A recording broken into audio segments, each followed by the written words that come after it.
40 жылдары Теміртаудағы бірінші орта мектебінде мектеп партасынан шыққан бір топ жас соғысы сол тарихтан сыр шертетін даңғазалы жұмыс жасайды.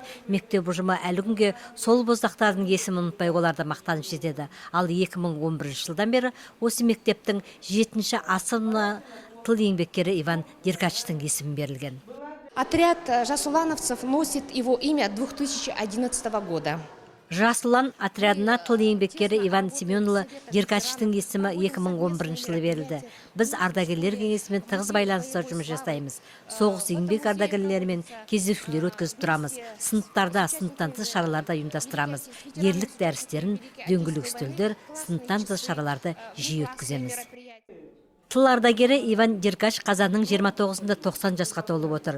Бірінші мектеп басшылығы ардагерді шақырып, мерейтоймен құттықтады. Мерейтой иесіне ардагерлер кеңесінің мүшелері мектеп басшылығы құттықтап, игі тілектерін жеткізді.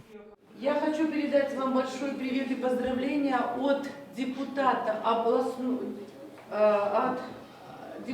областного маслихата Георгиади Ивана Владимировича. Он вас поздравляет и передает вот такой большой теплый подарок. Вот такой большой Наша первая школа гордится вами, и наши дети, они будут нести ваше имя 7 класс и будут учиться только на 4 и 5. Спасибо. Иван Семенұлы Деркаш балалық шағын соғыс жылдарында ұрлатқан ұрпақтың өкілі. Еңбекке ерте араласты. Соғыстың ауыр жылдары 16 жастағы балаң жас темір жолда еңбек етеді. 1943 жылы 18 жастағы жігіт броньмен майданға жіберілмей, тылда ер азаматтың ауыр жүгін арқалайды. Талай қиын шақтарды бастан өткерген тыл еңбеккерінің өлім аузынан талай қалай аман қалғаны әлі күні есінде. Соғыстан кейінгі жылдары Иван Семенұлы көп жылдар бойы бірінші Қарағанды жылу станциясына еңбек етеді. Алдымен жөндеуші болып жұмысқа орналасқан ол кәсіподақ комитетінің төрағасы, парторг, директордың орынбасары қызметтерін атқарады. Зейнеткерлікке шыққан соңда еңбектен қол үзбеген. Ну, силы были у меня, я не собирался отдыхать. А тут через месяц приглашают меня. Зейнеткерлікке шыққан соңда тың болдым, еңбектен қол үзбедім. Бір күні станция директоры шақырып алып, мал өсіру шаруашылығын қолға алуымды сұрады. Оң жағалаудан жер алып, оның басын 400-ге жеткіздік. Энергетиктердің барлығын етпен қамтамасыз еттік. Ардагерлер кеңесінде әлі күнге мүшемін. Кейін станцияның өзге директоры шақырып алып маған өсімдік шаруашылығын ашуымды өтінді. Оны да қолға алдым.